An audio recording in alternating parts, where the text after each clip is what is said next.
name's Julian Farley. I'm Sales Director for BPC. We provide banking and payments technology to clients globally. So support about 500 clients around 140 countries. That's a really interesting question, and actually takes me back to Money20 last year, where on the MasterCard stand there was a topic about AI in payments. And at that point I was trying to think, well, what is AI in payments? We've been doing a lot of clever things for a long, long time. And the three use cases they put out a year ago, the first one was fraud management. I'm thinking we've been using machine learning, large language models for 15, 20 years in fraud. So is that really AI? No, it's just got a sexy branding that everyone wants to talk about. The second one they talked about was the routing of payments, so smarter routing of transactions. Well, that's also been around for 20 plus years, so just been rebranded to make it look sexy. And the third one was in customer service. And undoubtedly that is where there's been an expansion of people engaging with bots to ask questions and engage and things like that. So I think from technology in terms of payments itself, it's expanded with what is now called AI, but is still essentially machine learning. And a lot of it is around customer-facing services and things. I think really at the heart of payments, there's probably not that much AI today. Is banks and large institutions using AI to try and sort data so they can communicate with customers better, because lots of companies have multiple brands and they don't know necessarily that you're a customer in all of these different sectors. Yeah. So it's got a way to go, but I think at the moment it's really just sort of focusing in the fraud and risk space and things like that still. Another very interesting question, and the one that tends to be presented most often is the travel scenario, that you want to go on holidays, you need a flight, you need a hotel, there's potentially local trips that you want to do, and can an agent go and book all of those for you? Yes. Can it make advice on how you're going to do it? Yes. And that seems to be quite an easy one to explain because there's a number of different touch points. But realistically, it's probably going to be someone going on to their agent and saying, I want a pair of Nike XYZ trainers, size 10, go buy. And it will actually start from that point. But I think the whole agentic AI has got quite a long way to go, because who's going to create the agents that either you or I will interact with to go search for the goods or services that we want? And who's going to have the agent at the other end that's going to be communicating with that? And how does that whole trust model sit together? Is it your bank that's giving you an agent to go shopping with? Is it Amazon? So is it a financial institution? Is it a tech company? Is it someone else that we haven't thought of yet? You get into the element of trust, and different demographics, different age brackets have different views of who they trust. Would they trust a banking brand rather than Amazon to actually give them what they want? I don't know. So I think it will start with just sort of the basics, get me something at the best price.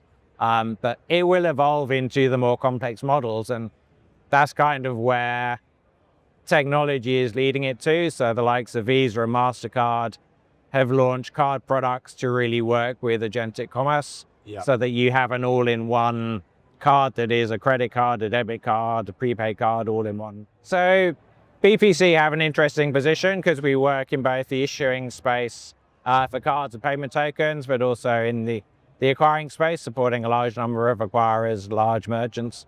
So on the issuing side, as I mentioned, you've got new card products coming to market to enable people to have a single credential that can be used across agentic commerce, but can be using different features.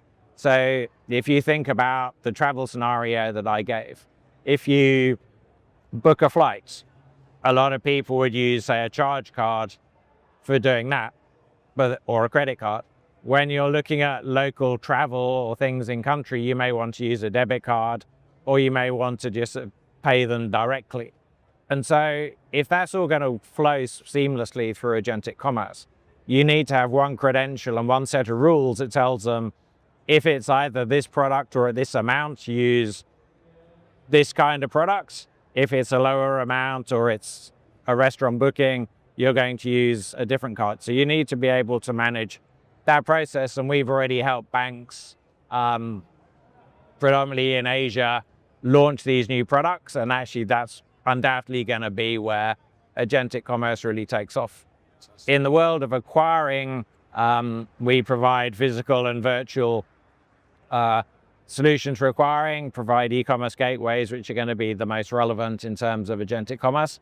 And I say there it's really about the agents and how the agents are going to interact with our technology and how the payments flow will seamlessly be completed. So we're working in both areas of that to help provide a seamless journey from the point of looking for the goods that you require to actually then completing the payment. So Smart Vista is the name of our payment suite of microservices.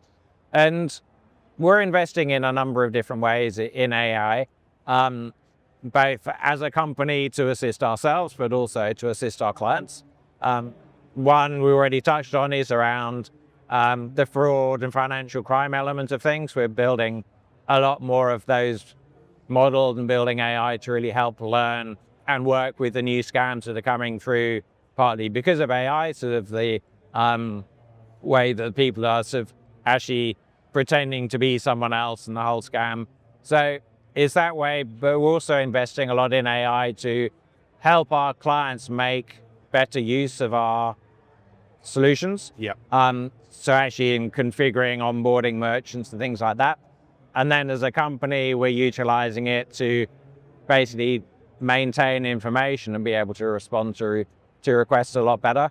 So I think like every company, there's an AI focus for our clients and what's going to make their service better, but there's also the internal part that's actually going to make us a better company.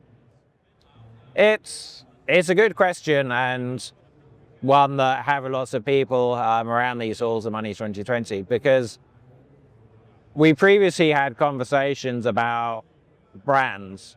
And years ago, you had banking brands creating a new brand for mobile payment, have had varying degrees of success.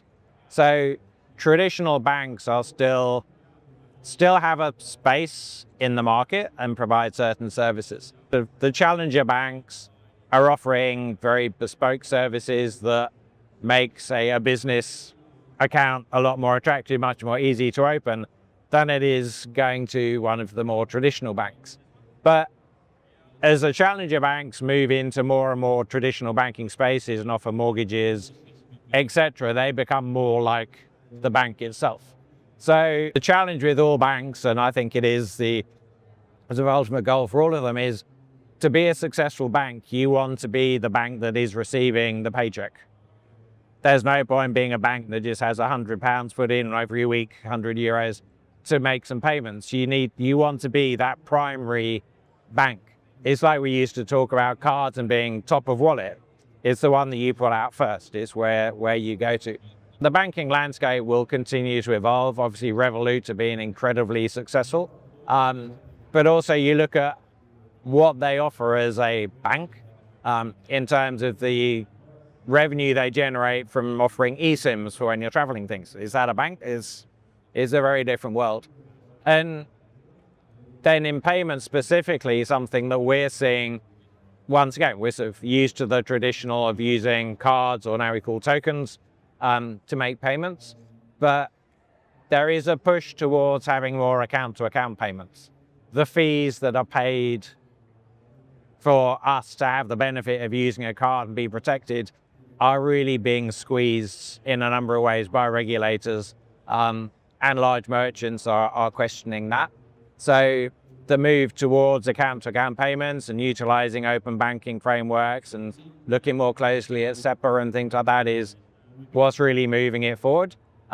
We've had clients in the e-commerce space asking us to provide pay by bank buttons on our payment page and to integrate with open banking providers so that it can be done by account to account.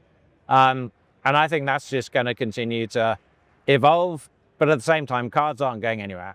We're all used to this 16-digit PAN and how that's going to work with agentic commerce going forward. I think that will remain the same, but there will be a balance up by more account to accounts, I think.